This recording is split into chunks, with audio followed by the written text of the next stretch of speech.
What's up, you guys? Welcome back to my channel, Real Talk Recovery, where we talk about recovery from addiction and I share my life with you. Um, Welcome to our regularly scheduled Friday night medication assisted recovery anonymous meeting. My name is Nicole and I'm an addict and I do utilize maintenance medication in my recovery. I am currently down from 12 milligrams to 3 milligrams officially, you guys, and I do document my taper here on YouTube. And if you're interested in seeing my journey, all you have to do is go to my playlist labeled Suboxone Taper Updates. So let me go ahead and get our Mara readings pulled up and we will start the meeting. So here we go. Mara, which is Medication Assisted Recovery Anonymous. One size does not fit all. Do you use medications such as methadone, naltrexone, Suboxone, Antabuse, Paxil, Remeron, Bupropion, Gabapentin, Baclofen, Topamax, etc., that is prescribed and approved by the medical community to treat various drug and alcohol use disorders? Many addicts and alcoholics that are utilizing evidence-based science to aid in their recovery sometimes feel unwelcome. Here at Medication Assisted Recovery Anonymous, you're always welcome. Recovery is simply to recover from an unsafe lifestyle. Medication Assisted Recovery Anonymous is a support group of people who believe in the value of medication as a means to recovery. We understand that our individual needs may not be the same, our backgrounds may not be the same, and our futures may not be the same. However, our desire to live a safe lifestyle joins us together. Non-judgment is our code. Hey, Sam. Hey, Sky. Hey, Philip. Hey, Ray. Hey, Merk. Hey, guys. Okay. I'm glad y'all are here. So if you didn't know them about Mara, it's been around for about 2 years, and there are face-to-face meetings popping up all over the United States, you guys. And I'm going to read to you the states that they do have Mara in. And if you don't hear your state read, then just know that you can contact Mara at marainternational.org and you can ask them to help you start your own meeting. And they will do everything they can to send you the proper readings and the information so you can start your own meeting in your own town. So these are the states that they are in so far: Alabama, Arizona, California, Colorado, Connecticut, Florida, Georgia, Indiana, Kentucky, Louisiana, Maryland, Massachusetts, Michigan, Mississippi, Missouri, Nevada, New Hampshire, New Jersey, New York, North Carolina, Ohio, Oregon, Pennsylvania, Tennessee, Texas, Vermont, Virginia, West Virginia, Washington, and this web-based meeting right here in Arkansas. Us. So, hey, Brandon. Hey, Luca.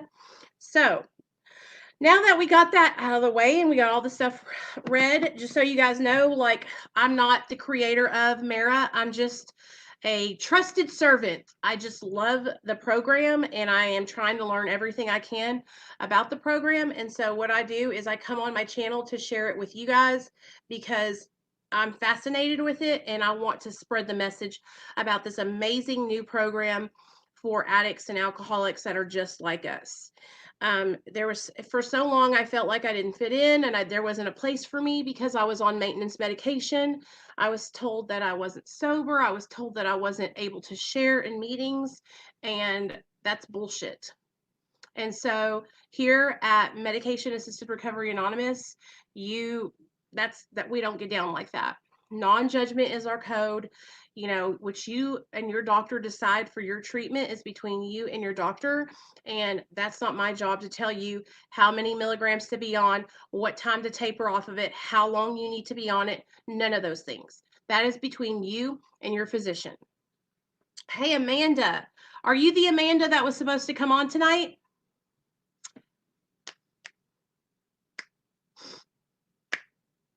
Because if you are, can you text me your email, girl? So every Friday night, you guys, we do these medication assisted recovery anonymous meetings. And I want you guys to know that I want it. Okay, text me your email, okay? So I can send you the link so you can come up on camera with me, okay, girl? Okay, so I want you guys to know that. So Amanda's going to come on tonight, you guys, and share some of her story, which it does pertain to MARA, to Medication Assisted Recovery Anonymous. And so she's going to share with us her story. And I really want you guys to listen because we have a lot in common, and what she has went through is exactly why I created my channel and why I stand up for what I stand for on my channel. So I really want you guys to listen when she's sharing. And if you have any questions, save them for when she's finished, and I will go through the comments and we can ask questions and we can have a discussion here. If anybody else wants to come up after Amanda's done, I will drop the link in the chat after she's done doing her story, and you guys can come on too. So let me go ahead and get her email. Okay, girl, I'm going to email you this link right now. Hold on just a second.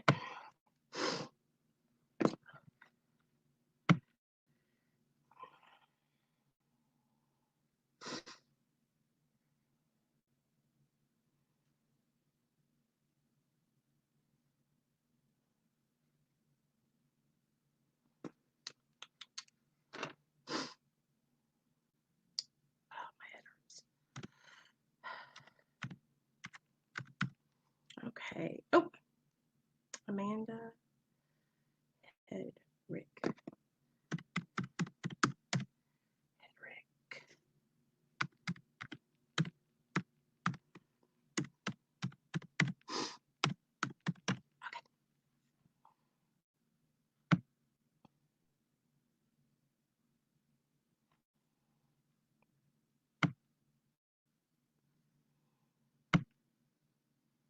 Okay, girl, I sent you the link. Let me get something to drink, y'all.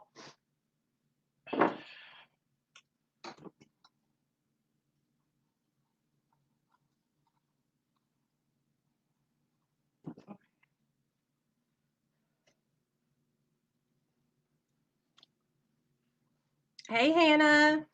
Hey, Corey.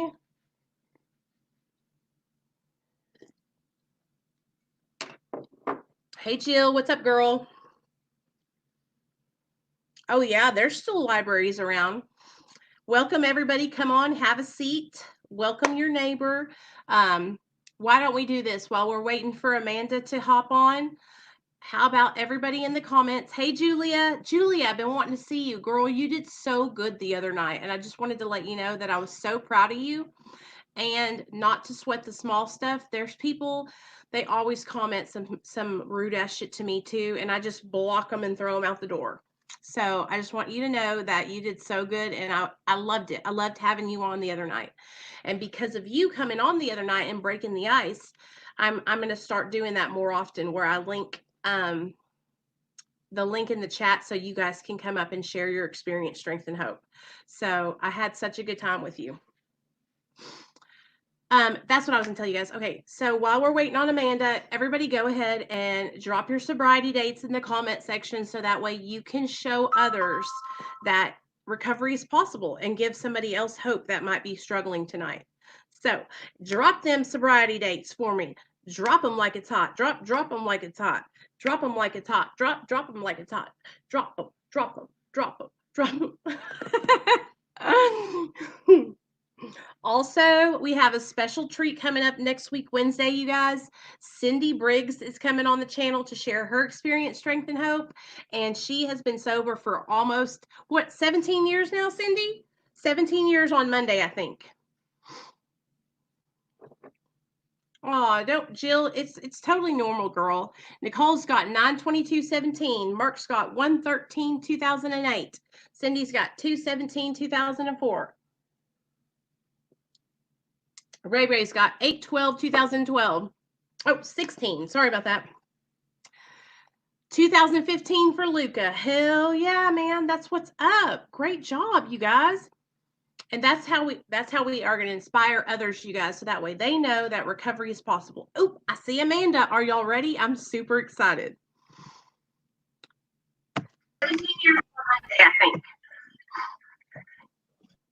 Hey, girl.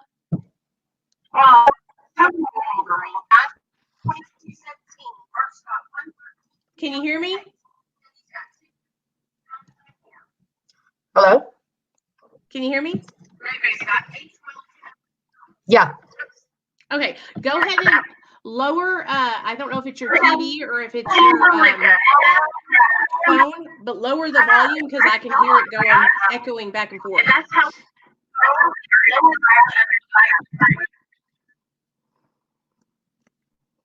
Okay. Shut up. Hold on. Okay.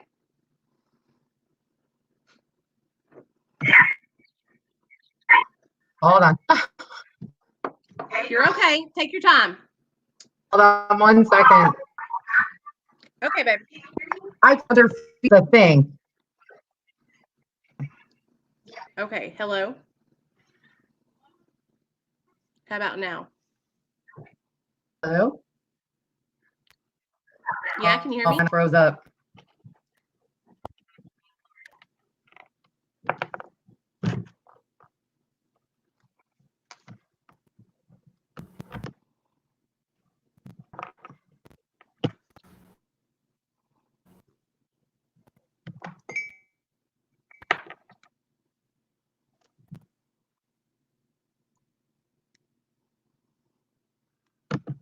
It is hard at first. Oh. Yeah, for sure. What's going on?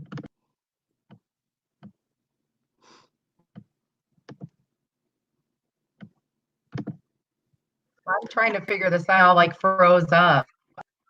It's okay. Are you doing it from your laptop or are you doing it from your phone?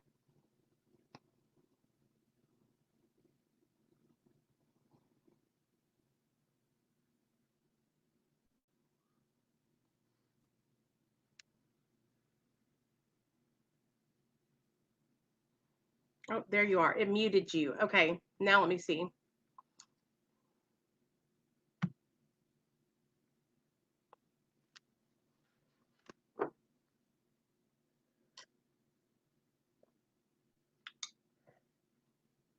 Can you hear me?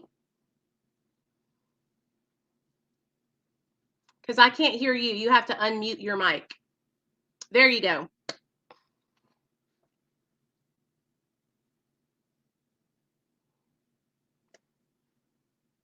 I still can't hear you.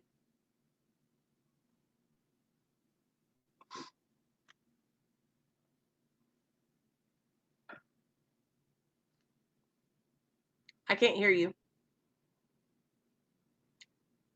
Unmute your mic. See that little mic right there beside your name? How it has a slash through it?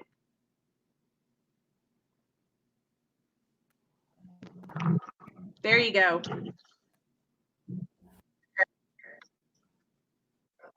Now I can hear you. Can you hear I'm like me? lagging really bad. I can hear you, yeah. Okay. Do you have any other devices on? Like just use me and whatever you have me on, shut everything else off. Okay. I don't have anything else. Let me see. Just Okay, so I don't it's have just my you and TV me. or anything's on. Okay. Okay. So can you hear me good? Yeah, shut that off. All right, hold on. I'm trying to get everything off of Wi-Fi, so it's just my laptop on there. Okay, okay. Gotcha. Because we Okay, can it seems a little bit better now. Good. We can hear you really good. You're super clear. Okay, I am good. Okay. So this is what I want to do. So the other day, you guys, Amanda reached out to me on the Real Talk Recovery cell phone, and she has a really good story, especially that it goes along with what we do on Friday nights, which is our medication assisted recovery anonymous meetings. So what I'm going to do, Amanda, is I just want you to share with us how you got into your addiction, how it progressed, and then kind of what happened, what you were telling me the other day when we were talking on the phone.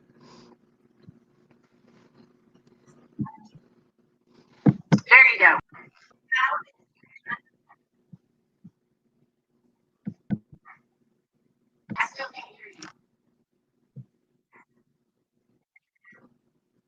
wow. Are you lagging that bad?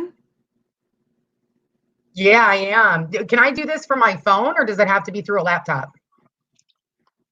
You can do it from your phone and it works better from the phone. Okay. Let me do this from my phone then. So what I'll do All is right. Let me do this from my I'm going to phone. take you off here. And okay. All right. Bye. Okay. And we'll see. Sorry about that, you guys. It's good. Don't worry. We're going to get it together. It just takes a second sometimes, especially when somebody that's never been on it before, it's like back and forth, back and forth. Here we go. We'll do that. Kick. Okay. Amanda will be working this week. If you want to permit this person, you should. No, I don't want to do that. Okay. So when she'll come back through her phone and it'll be a lot better. Oh, pistol grip. There's no such thing as Google Hangouts anymore. You can't go live from Google Hangouts because that's what we used to use, you guys, and it was so good. And so it doesn't work anymore. They stopped us from being able to use it and go live. It sucks. Hey, Scotty. Hey, Luca. Hey, Julie. Okay, here we go, guys. Hey, Okay. much better. Yes. Okay, so the other day, Amanda reached out to me, and Amanda, I know you've been watching my channel, so you know what it's about the medication assisted recovery anonymous that we do on Fridays. And your story that you were telling me through on the phone the other day, it's the exact reason why I started my channel. So if you don't mind, could you kind of just like touch on what it was like before you got into your addiction, kind of share like maybe what you think kind of caused you to go that route, or what, were you a kid, were you partying, that kind of thing, and then kind of take us into what you were telling me about on the phone the other day. Okay. I don't know. I grew up pretty normal. My parents were married for 30 some years. I didn't really have a bad childhood. I feel like growing up, I always kind of felt a little bit different than everybody else. I always felt like that I just wasn't happy. Like happiness just didn't come naturally to me like it did to everybody else.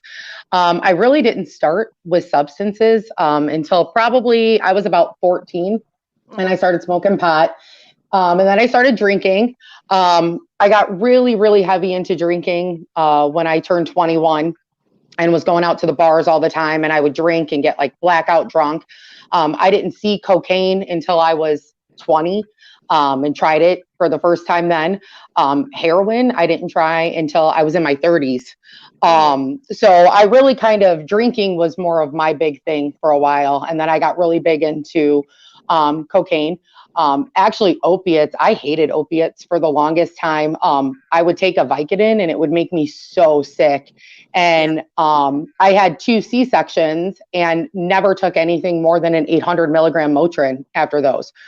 And then I hurt my back and I was in excruciating pain. I had a pinched nerve in my sciatic and I couldn't stand, I couldn't sit, and I had 3 kids. So I had to be able to function. Right. So the doctor started giving me Vicodins.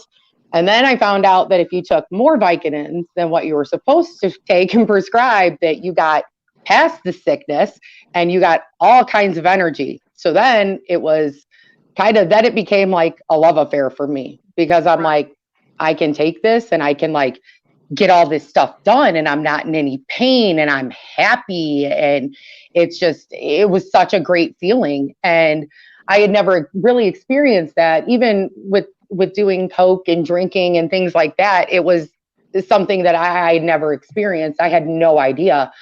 So I took the Vicodins, I had back surgery. And then about 6 months after my back surgery, I tried going back to work. And then I was in a lot of pain. So I started taking Vicodins again. And then we had somebody that I worked by who got oxys. And he was giving me handfuls of oxys at a time, like 15, 20, 30. He had a prescription for them. And I was talking to him. He had back pain like me. And he's like, here, take these. So I guess things spiraled out of control pretty quickly. And when the pills got too expensive, that's when I turned to heroin. And, at first it was, oh, I could buy a bag for $10 and it lasts me a couple days. Right. Then my husband is also a recovering addict, and we used together. And things just started getting really just kind of out of control for me. It was just I wasn't able to pay my bills. Um, I was taking all of the money that we had and buying drugs with it. Uh-huh. So we weren't able to pay our bills. And and I was talking to my husband and I'm like, I can't live like this anymore. So I found this place called Clean Slate. And I knew some people who had taken Suboxone. I really didn't know too much about it. So I went there and they put me on it. And then I left the program after a couple months and relapsed. And then I went back again. Hey, That hold on was, just a second. sure. Hold on. You guys, upstairs. I will feed y'all upstairs. Hey. You got it. Thank you very much. Sorry about that. That's okay. I have kids. I totally understand. Nate's Mine are actually gone right now. He's having to spend a night party, and I just fed them. And I said, "Give me an hour, and then you guys can come back down here and party like a party animal." So I'm sorry. Party like rock stars. No, it's okay. I don't like interrupting, because when I get on a roll, it's like I'm going and I get my, so you keep on going. I'm listening now. No, it's fine. Like I said, my kids are actually at my in-laws. Otherwise, I would be interrupted. I would have already been interrupted like 50 times by now. Lucky. Right. So I decided I couldn't do it anymore. I just couldn't take it. I couldn't take that, we were starting to lose everything, that we couldn't pay our bills. I've got kids. So January of last year, I decided I'm going to go back and I'm going to do this. And my husband and I started the program together. And then a few months in, he stopped and left, and I still continued. I said, I'm going to still keep doing this.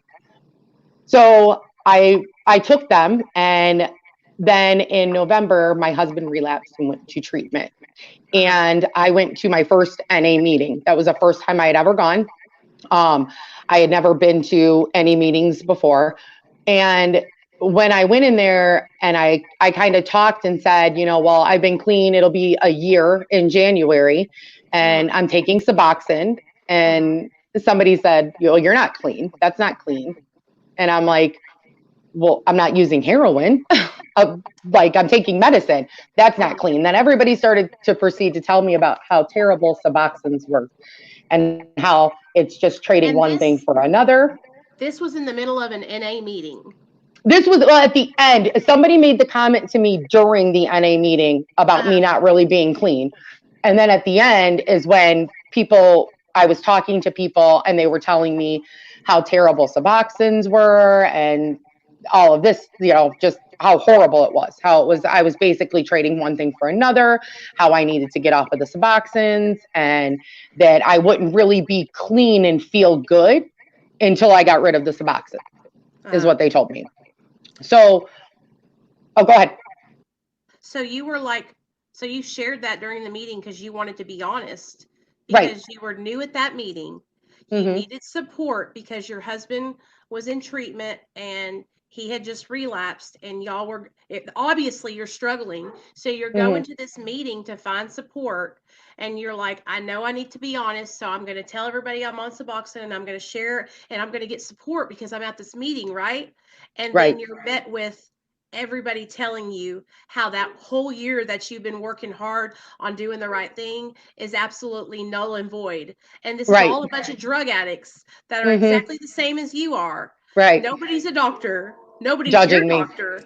And that's literally, like, if you could just be here right now, you would see, like, it makes me so angry that my blood starts to boil when I hear that shit. Like, that fucking pisses me off.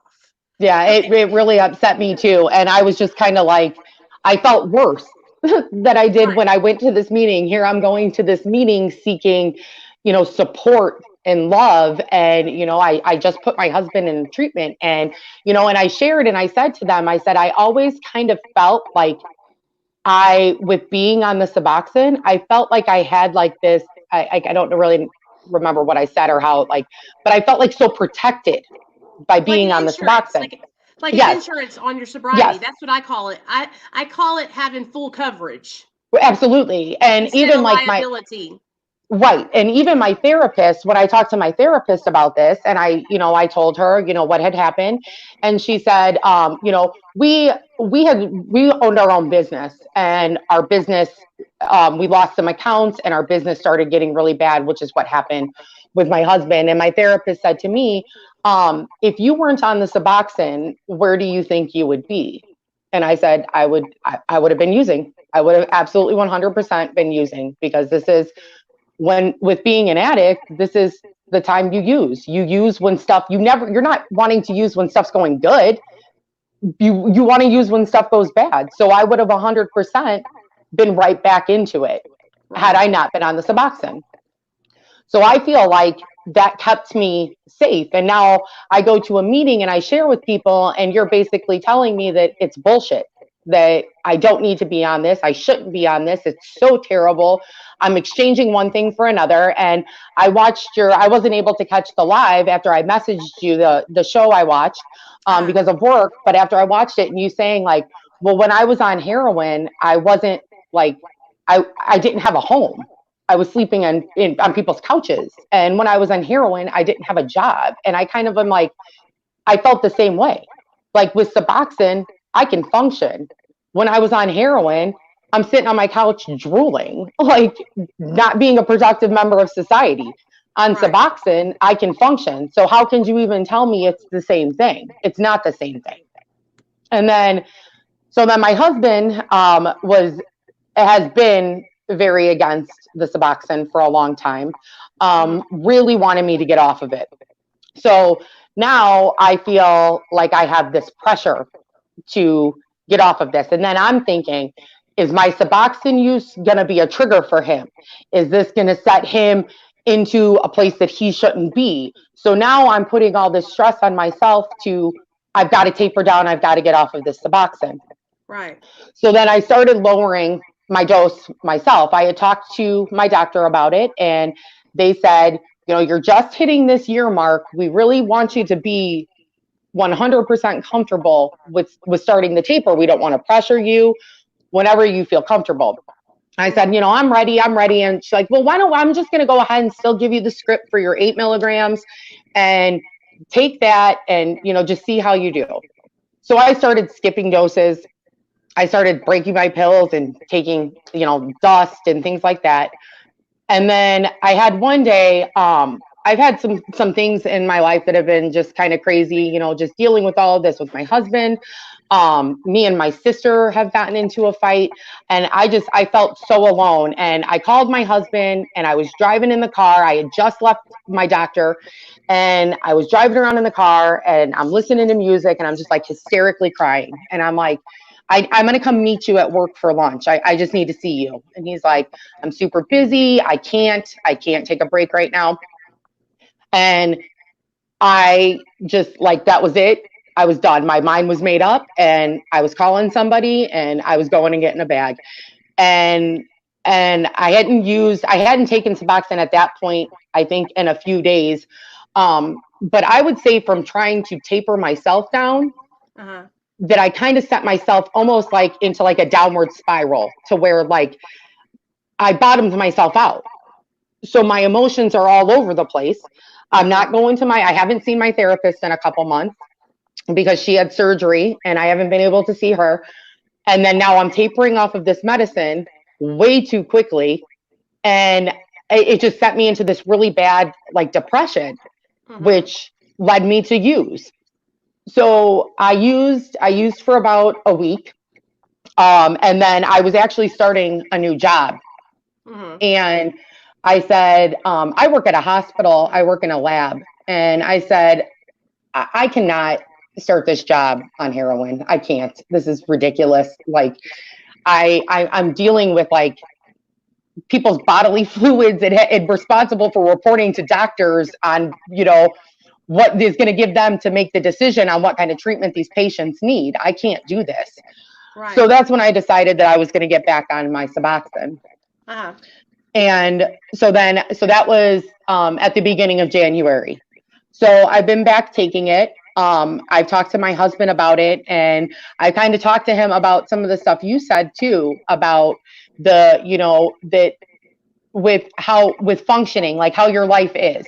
Like I feel very similar, like our stories are kind of similar with this too. And like, you've had a lot of success from this, and that it's I'm in chronic pain too, like your husband. I heard you say that on another one. I'm in chronic pain too. So it's like when I stop taking this, do I want to run the risk of that I'm going to turn back to Vicodins and then oxys and then heroin and not be able to function? Because right now I can function. Right, right. So It's what you're doing is what you need to be doing, because it's,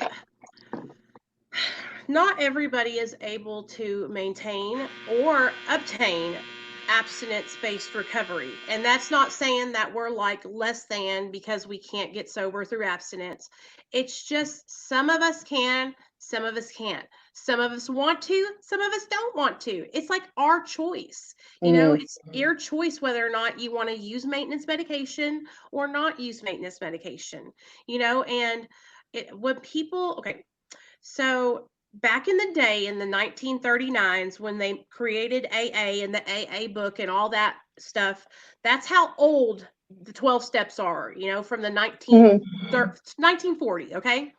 So even back then, they had like tranquilizers and sedatives, and the guy, Bill Wilson, was coming off alcohol and using pills, to come off alcohol. So even since the beginning of Alcoholics Anonymous, there have been maintenance medications being used by addicts and alcoholics. And now the only problem is that it's not even these programs that are judgmental against us. It's the people inside of them that are ignorant and uneducated. Okay. Right. Even people with the best of intentions are still not educated enough about maintenance medication. And so the brain, when somebody uses opiates for a prolonged amount of time, some people's brains, most people's brains are changed. The chemicals are changed in your brain forever. Some people can't get back to that homeostasis where they're not experiencing severe depression, severe anxiety from not being on opiates. If being on a little bit of Suboxone helps you to maintain your life and live healthy, okay, have a job, have your kids, be able to pay your bills, drive a car, then what is the problem? No one ever cares. If you walked into an AA meeting today and you asked all the people in there with 25, 35 years of sobriety if they were on any medications for anxiety, depression, chronic pain, I can promise you $500 that some of those old timers are on hydrocodone, Xanax, Klonopin, Valium, and because their drug of choice was alcohol, they can say that they're sober and still take those drugs every day, and nobody questions them at all. So why is it that because our drug of choice was opiates and we're using a partial opioid agonist to maintain our level, and we're not even getting high, then why is that different from what anybody else is doing? It's not. No. And my drug of choice wasn't even opiates, just came along for the ride. I shot meth for like 10 years. Okay. I loved being up. I loved That's being me like, too. I was the same way. I always wanted to be up, not down. And then it was like when I found out, like, hey, if I take 2 or 3 Vicodins, I'm going to get the same feeling as I did if I did 2 rails of coke. I'm going to be up. I'm going to be able to do tons of stuff. I'm super mom. I can get all this stuff done. And it's like, I was the same way. I always wanted to be up, not down. And it just, which is crazy. And like I said, I didn't even see heroin until I was in my 30s. I had never even seen it. And I was always an upper type of person. I mean, I smoked weed, but I was always drinking and cocaine. That's what I went to. And I feel like, with being addicts, our brains aren't like most people's. And we lack we lack that in our brain to where it's like, we want that instant gratification. Mhm. It's like I said, I always felt different. I've always had addiction, always, whether it be Yeah. shopping, sex, eating. I've always done everything I do. My mom used to tell me this: everything you do in excess. And she's right. Like, I just balls to the wall, everything I do. When I would go out, I wouldn't go out and have a couple beers. I drink 14 beers and 10 shots. Yeah. That's how I've always been. And I did it with every aspect of my life. And I'm a huge control freak, which most addicts are. And Me too. when things are out of control is when I panic. And like, that's why it's really hard as an addict to say, like, I lost control. I have no control over this. This has taken over my life. Right. And I'm so grateful that I found you. How I came across your channel was, I had a friend of mine before all this. I had a friend of mine talking to me about coming off of Suboxone and about how terrible Suboxone were and how I needed to get off of these. And he gave me this guy's name to watch him this video. I can't remember what his name was, but he does videos on talking about tapering off of Suboxone. And I watched this video that he had, and you commented on it. And he was talking about how he was 45 days into withdrawal. And like, I panicked, and I saw your comment, and that's how I found your page, was on a comment of this, was watching this video, trying to figure out a way to detox myself and get off of this Suboxone. So, and it's all because of people telling you need to get off of it, right? Absolutely. Not because Absolutely. you want to get off of it, No. but because people are telling you need to get Right. off of it. Right. Because of the stigma around it, and because of everybody telling me how terrible this is. And it's like, for a year, I feel like my life was pretty damn manageable. Right. I mean, it's like I functioned. Like, it was pretty manageable. And now, I try to come off of this, and I'm right back to square one. I'm spending every dime I have. My life is, and thank God it was only about a week, but like, it was honestly, it was finding your videos, and like watching some of your old videos. And I was like, you know what, like, I need to be back on this, and I need to get back on this, and I need to make my life manageable again. And I can't do this. And like I said, I was starting a new job, and I'm like, this is ridiculous. Like, I can't, if I need to be on Suboxone for the rest of my life, so be it. Do I want to be? No, but I'm a diabetic too. So it's like, should I not take my diabetes medicine and hope that I can manage that on my own? That's how I feel about addiction. Diabetes is deadly if you eat too much sugar and you don't take your insulin, and it's okay for you to be on insulin, but heaven forbid you take your Suboxone as prescribed to treat your deadly addiction. Heaven forbid. And that's how I feel. It's like, I'm not going to try to take matters into my own hands and treat my diabetes by myself and say, oh, I don't need this medicine. It's bullshit. I don't need this. I'll be okay. But that's how people are with Suboxone and methadone. And it's it's really sad. And that's kind of why I wanted to reach out and talk to you, because I know a lot of people feel like this. And if I can talk to somebody, or somebody hears my story and says, wow, this is the same thing that I'm going through. I have somebody telling me this. And, it's like, and my family knows to an extent, and my friends, nobody knows how far my addiction has gone. People know that I had back surgery and I had a problem with pills. Nobody knows that I was using heroin. So like, I can't talk to anybody about this. Right. I can't share this with people. I can't let people know this. So this has been a really amazing discovery to find you and this group, because I don't have anybody else to talk to about this way. Right. Well, girl, listen to me. First of all, we need to get your husband on the same page with you. I made him an appointment when I went on, because I go every 2 weeks. Uh-huh. So I actually did set up an appointment and he is going. And I talked to him about the stuff that you had said, like I said, where, you didn't have your child when you were using heroin. You didn't have this. And it's like, if you have to take something, even if you take it for a year or 2 years or the rest of your life, and it's going to prevent you from relapsing, why not do it? Right, right. And you did explain to your husband that there's a difference between being an active addiction and being dependent upon a medication. You know, Mm-hmm. millions and millions of people have to use medication in their everyday life like you do for your diabetes. You're dependent upon your insulin because that's treating your diabetes. When you're in Right. active addiction, you're not taking your medication as prescribed, you're selling it, you're going out and Mm-hmm. trading it for heroin, you're going out and stealing, lying, cheating, manipulating.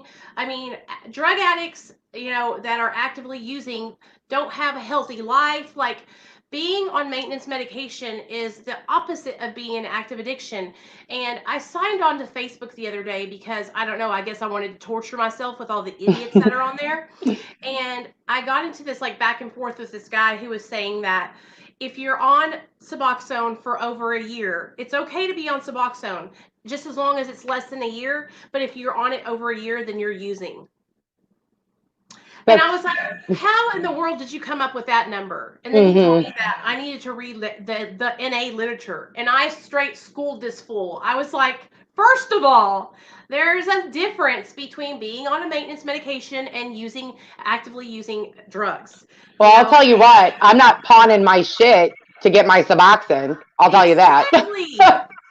And then I So, got a kid that commented the other day and he said, Suboxone is just like heroin. I have to have it to get up.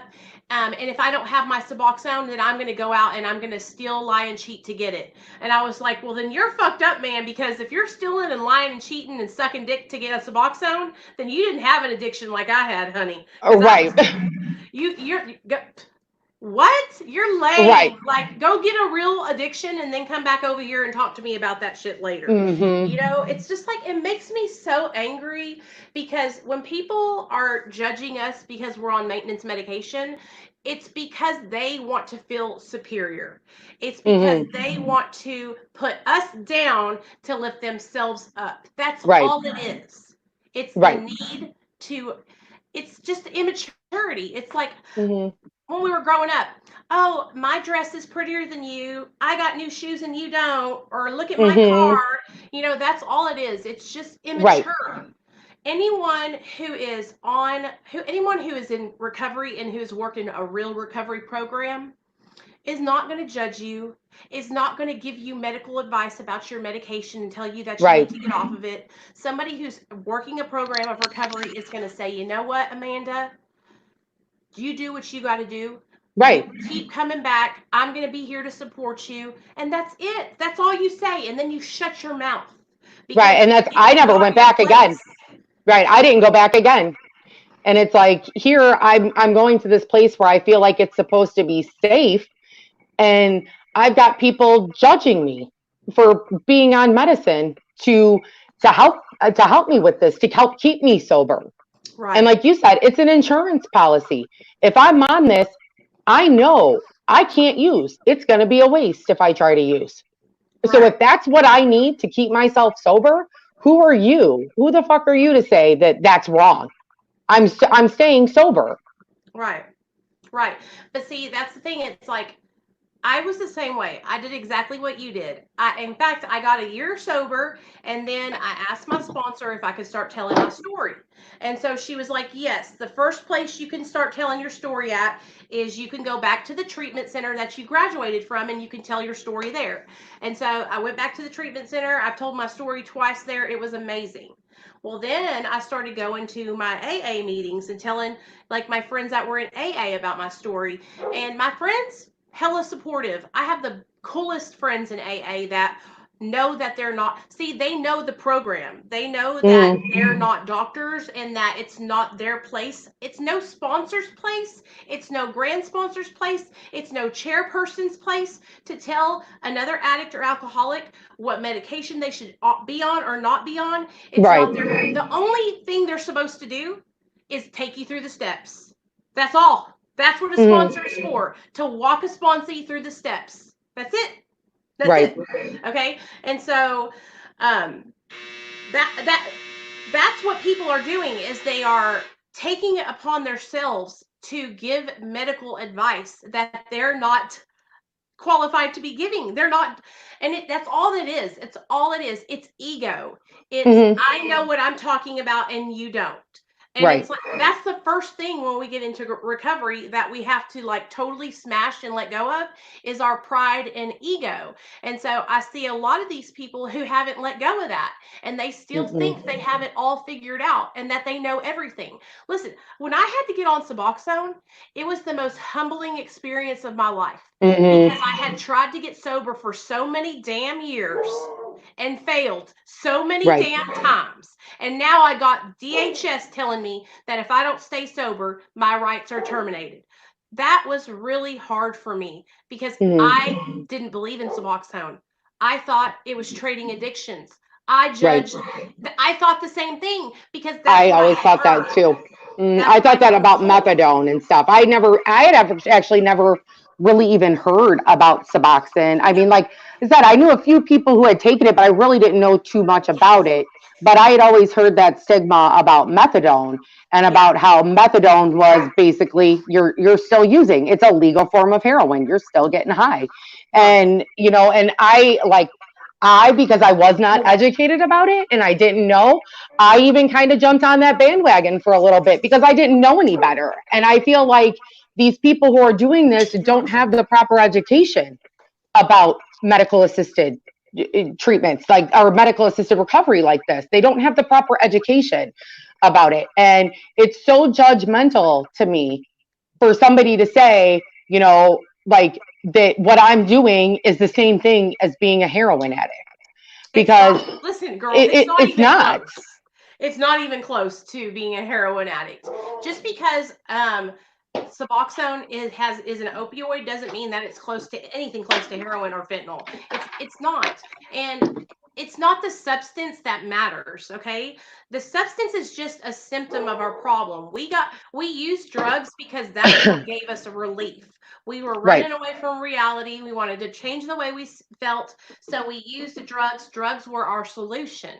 Mm-hmm. Okay, so that's not it's not even the substance that's the problem. If there was medication out there for meth addicts, uh, Mm-hmm. cocaine addicts, hot dog, you can bet your bottom dollar that if somebody that shot methamphetamine for 20 years could get on a medication that would feel that receptor in their brain that wants that go fast, then there would Mm-hmm. be people that were taking that medication. Right. Opiate addiction is we're so fortunate to have this kind of medication because it's one of the best ways to treat opiate addiction. And there's no studies on people that are working abstinence-based programs, because it's an anonymous program, first of all. So you can't go around and be like, hey, how long have you been sober? Hey, how long have you Right. been sober? Because it's anonymous, okay? But there are studies on patients that are utilizing medically assisted treatment. There are Mm-hmm. studies, and studies show that people that use maintenance medication over a year are staying sober. They're not relapsing. They're not going back and forth into treatment. And that's one of the problems is, see, the treatment industry is a money-making industry. So when you have people that are on maintenance medication, they're not coming in and out of rehab. Okay, they're not paying copays. They're not having to go to the hospital. So they're missing out on that, And so Mm-hmm. it's just when I met Dr. B, because he's like the best medication assisted treatment doctor I've ever met in my life. When I met Dr. B, it was like the light came on, and I was like, man, I know what I'm doing is right for me, because I have my son back and I have my husband back and I Mm-hmm. have my mom and dad. You know what my mom told me the other night? I was crying my eyes out. So was my mom. My mom was like, I have my daughter back. I have my daughter back. And my Right. mom, if I was high and Suboxone was getting me loaded, you bet your ass my Right. mom would be Wouldn't like, be a part of your, yeah. Would say she would something to not you. even let me in her house. And you know what? Mm-hmm. I have my family back. What's up, buddy? Boy, what do you want, Nate?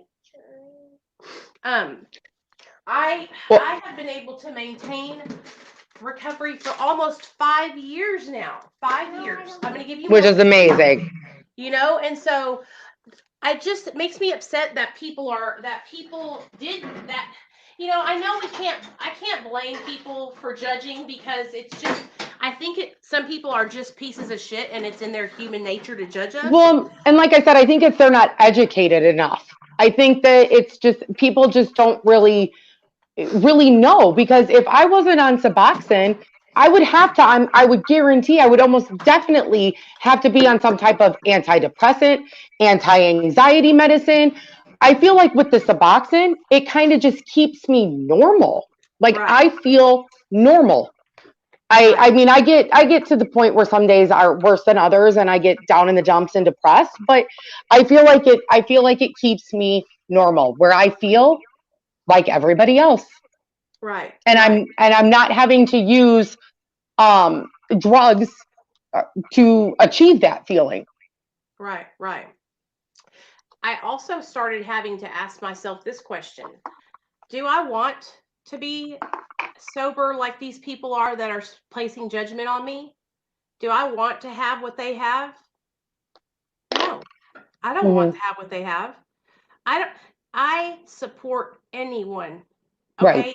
I have learned that I have a very good friend of mine. She uses kratom. She takes it in the morning, a spoonful, like fucking Mary Poppins, a spoonful of sugar, and she goes on about her day, and she has a great life. She works the 12-step program. She is doing great. And for the longest time, I was like, you know, I don't know about kratom, blah blah blah blah. And then I was like, you know what?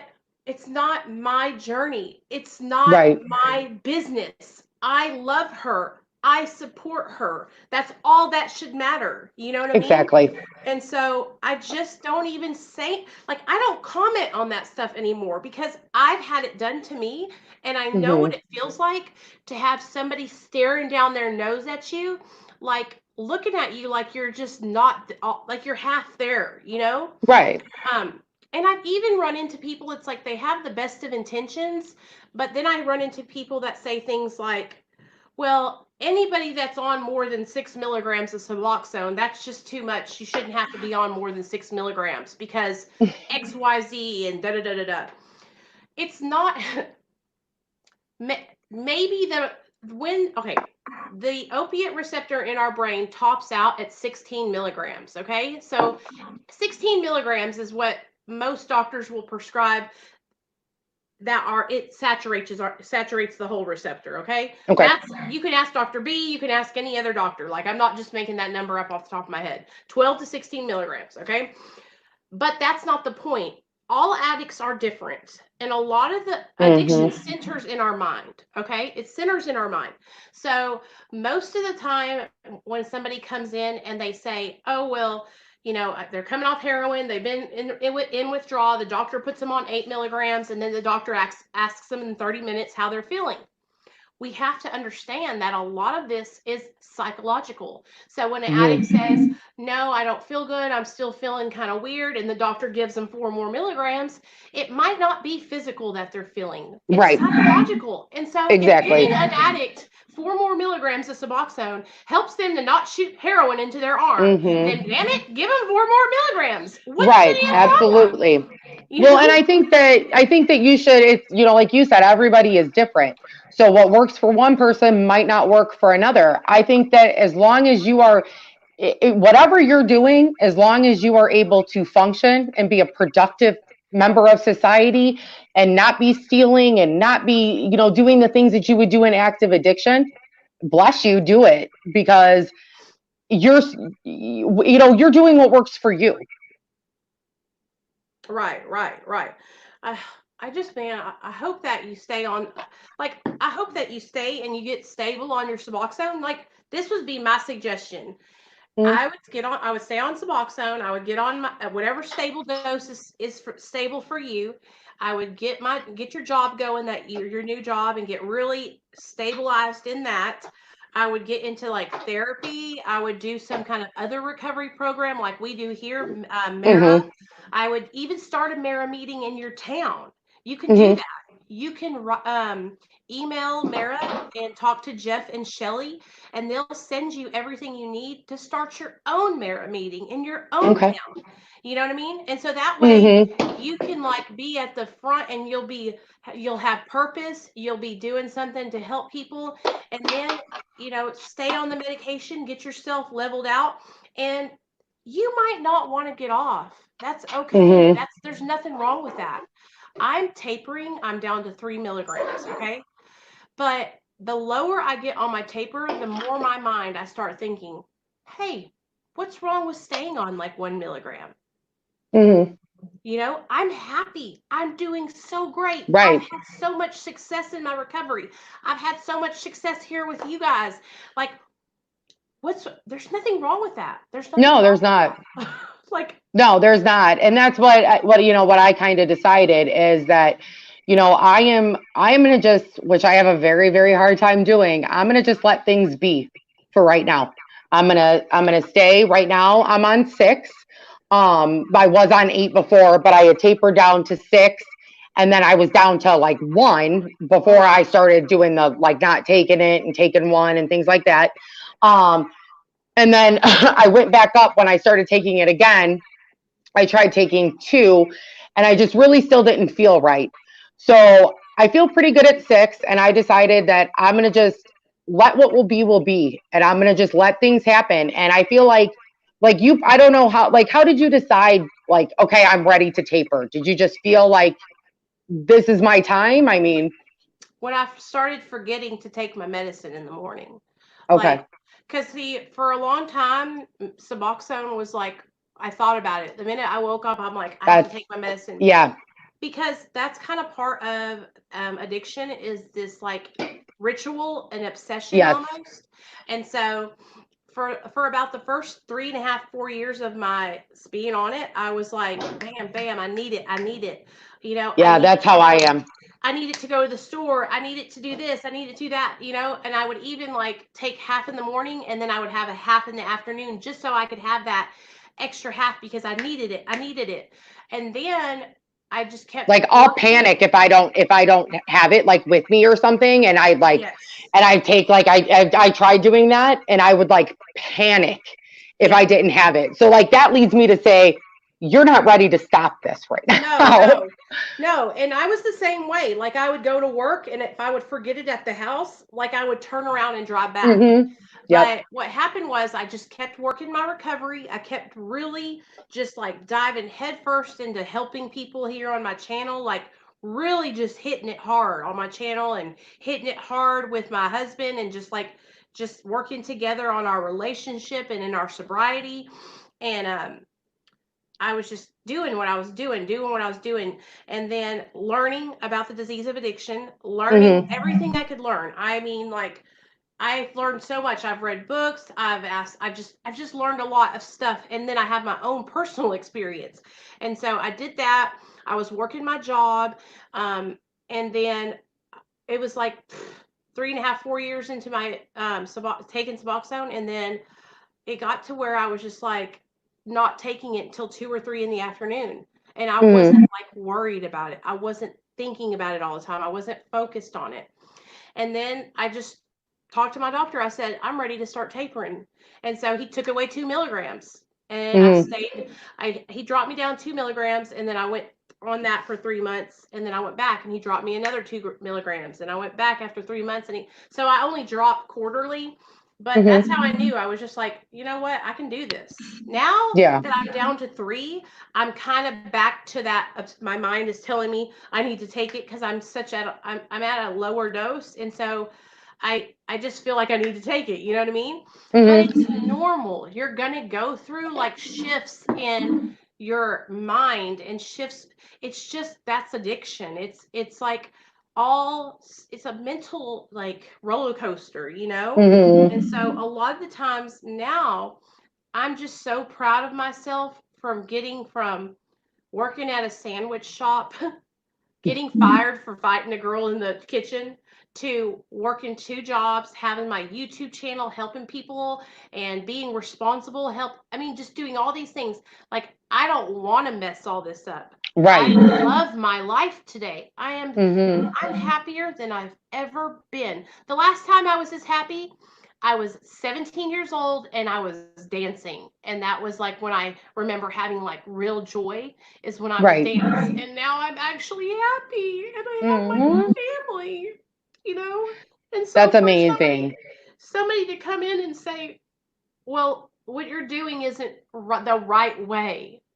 Right. There's no right way, Or And trying to so, take everything away from you. That's how I felt. Is like you're trying to take my year of sobriety that I've worked really, really hard to achieve. You're trying to take that away from me, and that's not right for right, people to right. do that.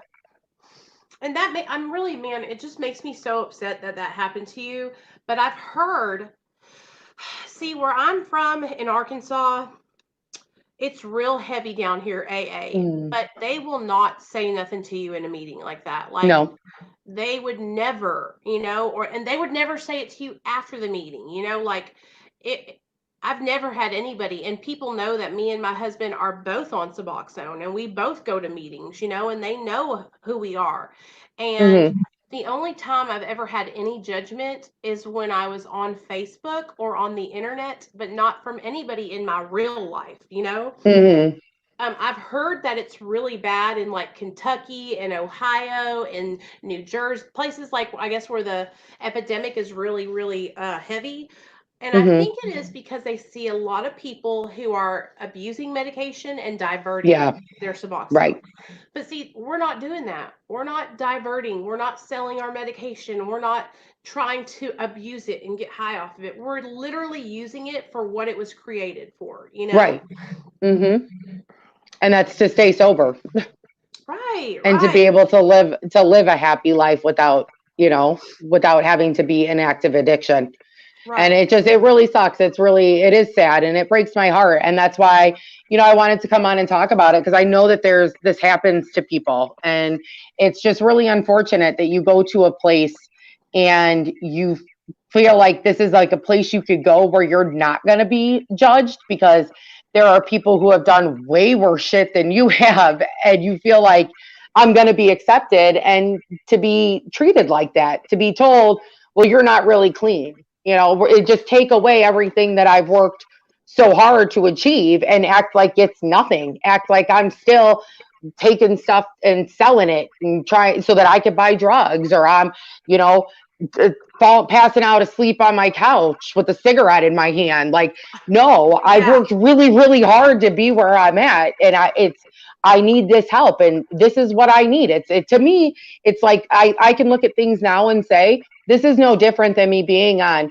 Zoloft or Xanax or anything like that. It's just because it's an opiate, a partial opiate, that doesn't take away from what it's doing to me and what it's bringing to my life, which right, is stability.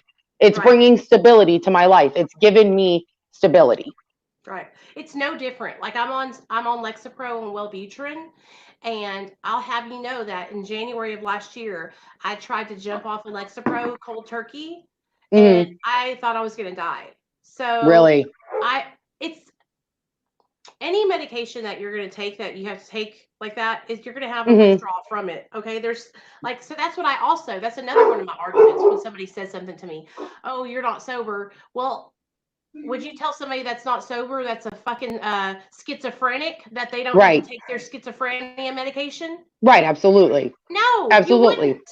You know what I mean? And so I love it when people come at me because I will just I learned everything I could just so I can school their asses, and then Well, send we're them on lucky to down the have road. you. If you come to Hmm. my channel and you think that you're going to come over here and change my mind or out debate me about this medication, then you've done messed up because I will take you down through there and then I'll deliver you back to your mama's house. Well, I think from what I've told my husband about the stuff on your show, you have helped him see the light. So,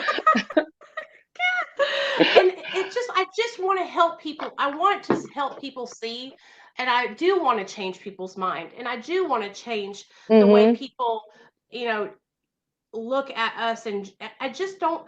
I think that it's a waste of emotion. It's a waste of energy when you're busy passing judgment on someone else in Mm-hmm. their recovery.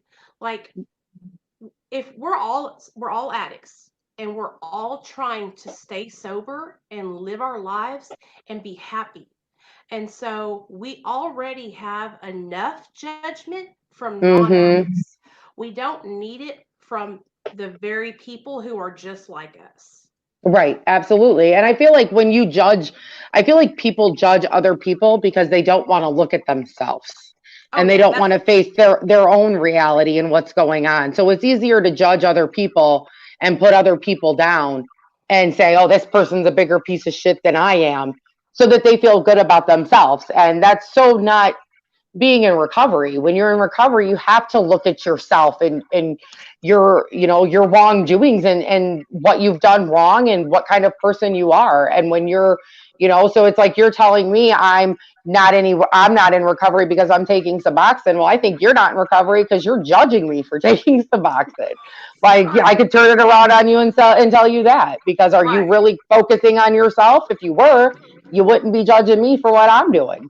right, right. And it takes a lot of courage to share that you're on maintenance medication because of the Hmm. people that judge and stuff. That's I hid it for a really long time. For a really, really long time, I hid it from people. And actually, I have a friend that I've been friends with since we were in second grade. And until all of this happened with my husband back in November, she didn't even know I was on it. And I was like, look, this could have been me. Like, it could have been me. Like, I'm taking this medicine. And like I said, a lot of people don't know. I'm not ready to share that part with a lot of people yet, but it's, it's like, I'm on this medicine. Look at it. And I hid it. I was scared to tell people this. I didn't want yeah, people to know this because I was so worried about what people would say to me right, about it. And then I right. go to the one place where I think that I can be honest and share it, and that's an NA meeting. And no, and then it made me say, that's it. I'm never coming back again. And I haven't been back since. That sucks because listen, it's hold on, let me let my dog in. He's barking. Hold on. Okay. You should have been able, you should be able to go to a meeting and be open and honest. But like I tell everybody that comes here, I tell them if you're going to go to a meeting, keep it to yourself. Hmm. Just keep it to yourself. Don't do like, because I did the same thing. Um, just keep it to yourself and don't worry about it. Get you a sponsor if you want to work the 12 steps and do that. But I'm telling you, Mara is growing and it's going to be amazing. And there's going to be sponsors to sponsor people through Mara. And we're going to stick with it. It's growing every single day. And we're going to be able to help people through Mara. And so there's going to be more people just like us who are going to, we're going to get the book as soon as it gets printed out and we're going to start working from that book and helping other people. And I'm super excited about it. Yeah, But it's amazing. I didn't even know about it. I had no I, idea that that even existed. I didn't either. See, the way it kind of started was 2 or 3 years ago, I was on Facebook and I'd started a group and it was a MAT support group is what it was. And I met this man and he had just started Mara. And so I had started the MAT group. And so I didn't know that he was really starting like a program. And so Hmm. I left Facebook because, like I said, it's toxic over there. And I came over to YouTube and I've been here ever since. And I went back over there and he had sure enough started a whole, it's got 12 steps. Hmm. It's a whole meeting. And so what I did was I reached out to him and I was like, I want to have Mara meetings on my channel. Can I get approved? Can I get approved to do that? And so they came over here and they watched my channel and they saw, what I was about and stuff. And so they approved me to do the meetings. And I mean, that was all I needed because now I'm on a mission to let everyone know who is on maintenance medication that they don't have to be ashamed. They don't have to Right. feel like they can't, you don't have to hide in the shadows anymore because we have support, Right. and I'll take the judgment. I'll take the rude comments for other people because I've been there. I've done that. It don't bother me anymore. I'll stand in the front of the line and y'all stand back there and we'll go, and help other people because there's so many more of us that are on maintenance than there aren't. Well, yeah, because so many people keep it to themselves and don't want people to know about it. So, I'm so glad you came on. Thank you so much. I love stories like yours where I know it's unfortunate what happened at the NA meeting, but you came to your senses and now you know, like, screw them. And you have support here anytime you need it. Anytime you want to come on and do a video and like Thank talk to you. everybody and you can come over here anytime. Like, you should start your own channel and talk about your experience, you know? Right? It's really it's such an amazing feeling because it's a sense of community and Hmm. fellowship, and that's what I love about it. You need to start a Mara meeting in your town. I will. Can you email me that information? Yeah. I'll Okay. Oh yeah, you sent me your email. I'll email you all the stuff, and also there is a chance if you want to, if you'll type out your story, you can send it and get it put maybe for consideration for Okay. in the book for in the Okay. Mara. That's the one you did, right? Yeah. Okay. So Yeah, I'll absolutely. Thank email you. you. I'll email you all the links and all that stuff, but don't fucking worry about what anybody else says. Screw them motherfuckers. Okay. Fuck 'em. You're doing what's best for you, and that's all you can do. I'm super proud of Right. you. I want to have you Thank back you. on. Okay. I want to have you back on in a couple months. Just got to do a check in and make sure that you're still on the right track. So, Absolutely. stay connected to us, so that way I don't lose I track of will. you. I will. Okay. And thank you so much for everything. And thank everybody else too. Anytime, girl. You got it. I love you. Love you. Bye. Bye. Okay, you guys. Wasn't Amanda's story amazing? There's so many more people who have stories just like Amanda's, you guys. And I'm sure a lot of you have experienced the same judgment and the same stupidity that poor Amanda had to go through. But you know what? We're not going to be victims. We're not going to let them take us down. We're going to stand up for what is right. Okay. We're going to stand up for what we believe in, and we're going to work our recovery. And that's how you do it. You do just like Amanda did. You get back up on the horse and you ride off into the sunset with your middle finger blazing. So, yeah, Big JD is coming on tomorrow night at 7 p.m. Central Standard Time. Hey, Castle JoJo, Hot Springs, Arkansas.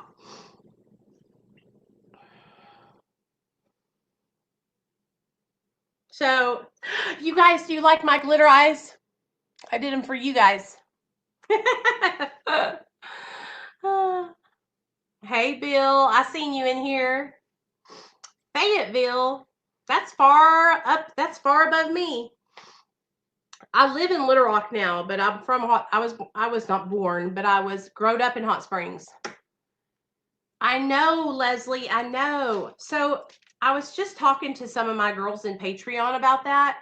I was even thinking about doing like just doing my I was telling the girls in Patreon that I was going to start dropping makeup related videos in there. Thank you, Luke. I appreciate that. Y'all are so sweet. Hold on, let me move over here into the light so y'all can see, because I'm going to tell y'all the truth. I did do this makeup for you guys. I was like, I need to put my face on for everybody. I've been trying to kind of look nice when I come on for you guys. So, am I married? Yeah, I'm married, Jerry. Thanks for asking. I'll show you my husband if y'all want to see. So, anyway, you guys, listen, all right? I care about each and every one of you, and I want you guys to never feel like you can't come to me, or I don't ever want you to feel like that your recovery isn't recovery. And so that's why I make videos like Suboxone is sober. That's why I make videos, sharing my experience being on maintenance medication, to share about the positive side of the medication. Because, okay, Nicole, I know that there are so many, thank you, Leslie. I know that there are so many people, you guys, who are going to judge you, and they're going to try and make you second guess what you're doing, okay? But this is what we have to do. All my life, I have questioned. All my life. All my life, I have thought, yes, there's a huge wiener behind me. All my life, you guys, I have questioned, I have second guessed, I have not believed in myself. Okay? If there was ever more of a time that I believe in myself, and I know without a shadow of a doubt that I am doing the right thing, it is now. It is now.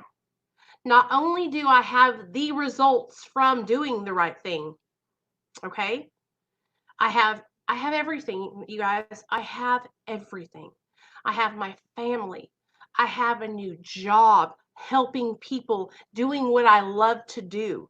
I never in a million years thought that I would be able to help people because I'm on maintenance medication. I thought that because I was on medication that I would never be able to work in the treatment industry. I thought that there was still going to be judgment and ridicule held against me. But I am so thankful and grateful and blessed because you know what? My recovery is recovery. What I'm doing, we're ahead of our time here on Real Talk Recovery, you guys. Okay? We're trailblazers over here. All right? We don't take no for an answer. We don't let people judge us. We don't let people push us. We do what we know is right for us. Okay? So if you're someone like me who has figured out that maintenance medication works for you and it's saving your life and it's helping you maintain sobriety and it's helping you be happy, joyous, and free, and it's helping you have your kids in your life and it's helping you have your mom and dad in your life, then what? Then you're doing you just like I'm doing me. What? What do you want me to come up there for? Hmm? I'm almost done though. Thanks for asking. Will you bring down Brooks's dirty dish? So, hey Brian, how's it going, man? I saw your video with your wife. How's everything going? So, anyway, I love you guys, okay? And I just want y'all to know that you're never alone, all right? Anything that you're going through, you guys, it's not the first time and it won't be the last time, right? I go through struggles. We all go through struggles. Life is a struggle. But the best thing about being in recovery and having this family like we have here is that we're never ever alone. Okay? And we don't have to struggle. We don't have to go through life without each other. Now we have each other. And I love it. I love Real Talk Recovery. I love all of you guys. I love making videos. I love it. I love it. I love you. Happy Valentine's Day, everybody. So let me tell y'all. Tonight, I was going to try and talk about relationships and recovery, but I really wanted Amanda to come on and share her story tonight.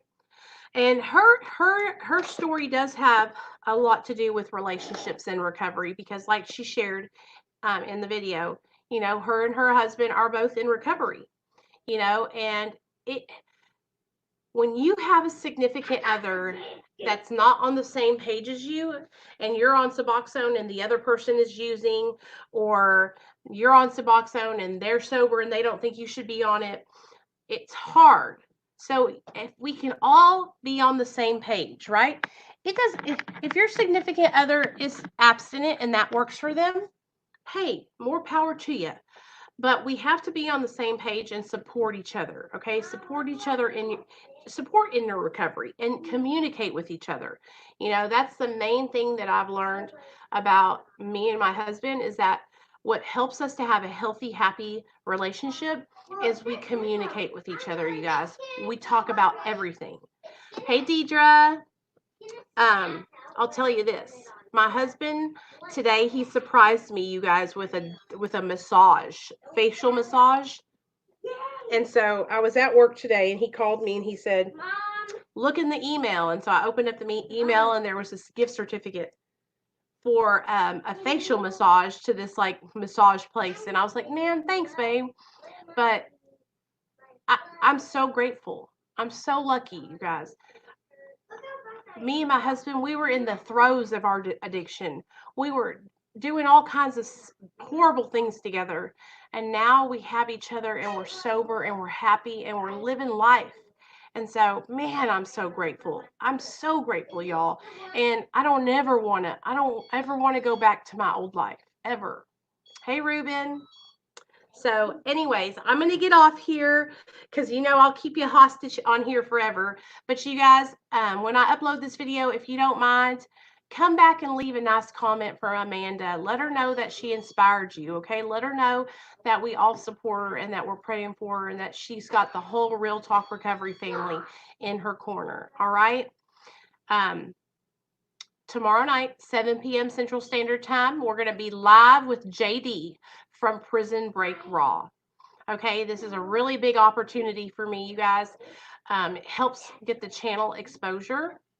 If you guys can help me with anything like that, if you have people that you can reach out to that you'll ask and see if they'll collaborate with me, please do it for me, okay, guys? I need all the help I can because I'm growing my channel organically, okay? And so if I can collaborate with people, that's great. If I can have people sharing my content, that's even better.